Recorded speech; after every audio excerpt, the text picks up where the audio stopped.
CPM സംസ്ഥാന സമ്മേളനം കൊല്ലത്തായതുകൊണ്ട് കൊല്ലത്ത് വലിയ ആവേശമാണ്. എല്ലാ നേതാക്കളും പ്രവർത്തകരും എല്ലാം വലിയ ആവേശമാണ്. അപ്പോൾ സമ്മേളനം നടക്കുമ്പോൾ ഈ സമകാലിക ഇന്ത്യൻ രാഷ്ട്രീയത്തിൽ ഇത്തരത്തിലൊരു CPM-നെ പോലൊരു സമ്മേളനത്തിൻ്റെ പ്രസക്തി എത്രത്തോളമുണ്ട്? കേവലം കൊല്ലം മാത്രമല്ല, ഇത് ഉറ്റുനോക്കിക്കൊണ്ടിരിക്കുന്ന മുഴുവൻ മലയാളി സമൂഹവും ഇതിൻ്റെ ഒരു ആവേശത്തിൻ്റെ ഭാഗമായി തന്നെ നിൽക്കുകയാണ്. രണ്ട് കാര്യങ്ങളാണ് ഇപ്പോൾ ഉദ്ഘാടനം കഴിഞ്ഞിരിക്കുന്ന ഈ വേളയിൽ സൂചിപ്പിക്കാനുള്ളത്. ഒന്ന്, ഫാസിസവുമായി ബന്ധപ്പെട്ട് CPM അതിൻ്റെ രാഷ്ട്രീയ കരട് നയരേഖയിൽ പറയുന്ന പ്രയോഗത്തിനെ ചില പാഴ്വേലകൾ കൊണ്ട് കോൺഗ്രസ് ദുഷ്പ്രചരണങ്ങൾ നടത്തുന്നുണ്ട്. പണ്ട് പ്രയോഗിച്ച അത്ര കടുപ്പിച്ച പ്രയോഗത്തിൽ നിന്ന് CPM പിന്മാറിയതുപോലെയാണ് എന്നുള്ള രീതിയിലൊക്കെ വരുത്തി തീർക്കാൻ. എന്നാൽ അതിനൊക്കെ മുഖമടച്ചിട്ടുള്ളൊരു മറുപടിയാണ് പ്രകാശ് കാരാട്ട് സഖാവ് ഉദ്ഘാടന പ്രസംഗത്തിൽ സൂചിപ്പിച്ചത്.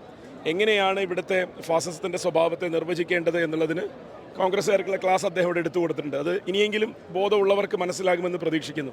അതിനേക്കാളൊക്കെ അപ്പുറം ഈ കേരള പൊതുസമൂഹത്തിനോട് നവകേരളവുമായി ബന്ധപ്പെട്ട് ഉയർത്തിക്കൊണ്ടുവരുന്ന ഒരു ചർച്ചയുണ്ട്. അത് കഴിഞ്ഞ 2 മന്ത്രിസഭയും നിർവഹിച്ച ദൗത്യം എന്താണ് എന്നും അതിൻ്റെ തുടർച്ച എന്നുള്ള രീതിയിൽ ഒരു രാഷ്ട്രീയ പ്രസ്ഥാനത്തിന് CPM-നെ ഏറ്റെടുത്ത് നടത്താനുള്ളത് എന്തൊക്കെയാണ് എന്നുള്ളതിൻ്റെയും തുറന്ന ചർച്ചയും സംവാദവും ഒക്കെ നടക്കാൻ പോകുന്ന 4 ദിവസ കാലയളവാണ് നമ്മുടെ മുമ്പിലുള്ളത്.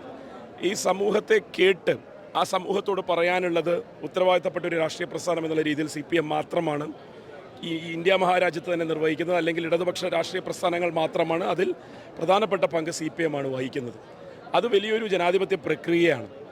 അങ്ങനെ ചെയ്യാൻ കഴിയുന്ന ഒരു പ്രസ്ഥാനത്തിൻ്റെ തുടർച്ച ജനങ്ങൾ ഉറപ്പുവരുത്തും എന്നുള്ളതിൻ്റെ ഒരു വലിയ തുടക്കം കൂടിയാണ് ഈ സമ്മേളനം എന്നാണ് ഞാൻ വിശ്വസിക്കുന്നത്. ഇപ്പോൾ അടുത്ത കാലത്ത് നോക്കിയാൽ വലിയ രീതിയിലുള്ള പ്രതിപക്ഷത്തിൻ്റെ ഭാഗത്ത് നോക്കിയാൽ വലിയൊരു വ്യാജ വാർത്തകൾ നിരന്തരം CPM-നെതിരെ പാർട്ടിക്കെതിരെ നടത്തിക്കൊണ്ടിരിക്കുന്നു. സർക്കാർ അതിനെല്ലാം ആ വാദമുഖങ്ങളെല്ലാം വലിയ രീതിയിൽ പൊളിക്കുകയും ചെയ്യുന്നു. അപ്പോൾ രണ്ടാമത് അധികാരത്തിലെത്തുന്നു. ഇനി മൂന്നാമതും ഒരു തുടർഭരണം എന്ന നിലയിലേക്ക് സർക്കാർ എത്തുമെന്ന് തന്നെ വിശ്വസിക്കാം. അങ്ങനെയെങ്കിൽ ഒരു തുടർഭരണത്തെ പറ്റിയുള്ള കാഴ്ചപ്പാട് പ്രകാരമാണ് നമ്മൾ മനസ്സിലാക്കേണ്ടത്, ജനങ്ങൾക്ക് അനുഭവേദ്യമായ മാറ്റങ്ങൾ ജനങ്ങളിലേക്ക് എത്തിക്കൊണ്ടിരിക്കുന്നുണ്ട്. അത് ജനങ്ങൾ തുറന്ന് പറഞ്ഞ് അത് ഒരു ഒരു ഒരു ചർച്ചയാകുന്ന ഒരു സാഹചര്യത്തിലേക്ക് എത്തിക്കേണ്ടത് രാഷ്ട്രീയ പ്രസ്ഥാനം എന്നുള്ള രീതിയിൽ, പ്രവർത്തകർ എന്നുള്ള രീതിയിൽ നമ്മുടെയൊക്കെ ഓരോ ഉത്തരവാദിത്തരമാണ്. പക്ഷേ ജനങ്ങളിലേക്ക് അത് എത്തിത്തുടങ്ങിയിട്ടുണ്ട്. അടുത്ത 1 വർഷം കൊണ്ട് ഈ സമ്മേളനം കഴിയുന്നതോടുകൂടി പ്രവർത്തകർ ഊർജ്ജസ്വലമായി ഫീൽഡിൽ എത്തുന്ന സമയത്ത് ഇതിനെ ജനങ്ങളിലേക്ക് കൂടുതലായി എത്തിക്കുന്നതിന് വേണ്ടിയിട്ടുള്ള പ്രചാരണവും ഒക്കെ നടത്തുകയും ചെയ്യും. സ്വാഭാവികമായും ജനങ്ങളിലേക്ക് എത്തിത്തുടങ്ങിയ ആ നേട്ടങ്ങൾ ജനങ്ങൾ വിലയിരുത്തും. അവർ വിലയിരുത്തുക അവർക്ക് അനുഭവിക്കാൻ കഴിയുന്ന മാറ്റമാണ്, ആളുകൾ എന്ത് പറയുന്നു എന്നുള്ളതല്ല. അതുകൊണ്ട് തന്നെ കോൺഗ്രസ് കൂടുതൽ പ്രതിരോധത്തിലാവും. അതിൻ്റെ രാഷ്ട്രീയ രീതി എവിടെ നിന്നൊക്കെ കിട്ടുന്ന ഏതെങ്കിലുമൊക്കെ പൊടിപ്പും തൊങ്ങലും വെച്ചിട്ടുള്ള വാർത്തകളെ വിശ്വസിപ്പിക്കുന്ന വിധം ജനങ്ങളിലേക്ക് കടത്തിവിടൽ മാത്രമാണ്. അല്ലാതെ അവർക്കൊരു രാഷ്ട്രീയ നയമില്ല. CPM-നെതിരെ പറയുന്നതിന് ഒരു രാഷ്ട്രീയത്തിൻ്റേതായിട്ടുള്ള ഒരു കാഴ്ചപ്പാട് പോലും ഇല്ലാത്ത അവരെ ജനം വെറും അധികാരത്തിരിക്കാൻ വേണ്ടി ഒരു പാർട്ടി ഇവിടെ വേണ്ട, ഞങ്ങളെ മനസ്സിലാക്കുന്ന, ഞങ്ങൾക്ക് വേണ്ടി പ്രവർത്തിക്കുന്ന ഒരു കൂട്ടരാണെന്ന് തെളിയിച്ചിട്ട് വന്നാൽ മതി എന്ന് കേരളത്തിലെ ജനങ്ങൾ മാർക്കിടും. അതിൽ തർക്കമില്ല.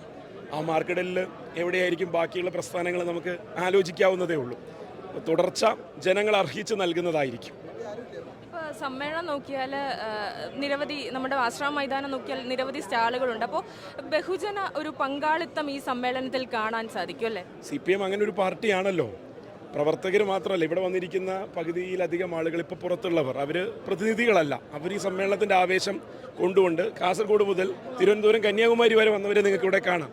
അവരെ എല്ലാവരും ഒന്ന് കാണണം. ഇതിൻ്റെ ആ ഒരു ആവേശം ഒന്ന് സ്വയം ഉൾക്കൊള്ളണമെന്നുള്ള ബോധത്തിൽ മാത്രം വന്നവരാണ്.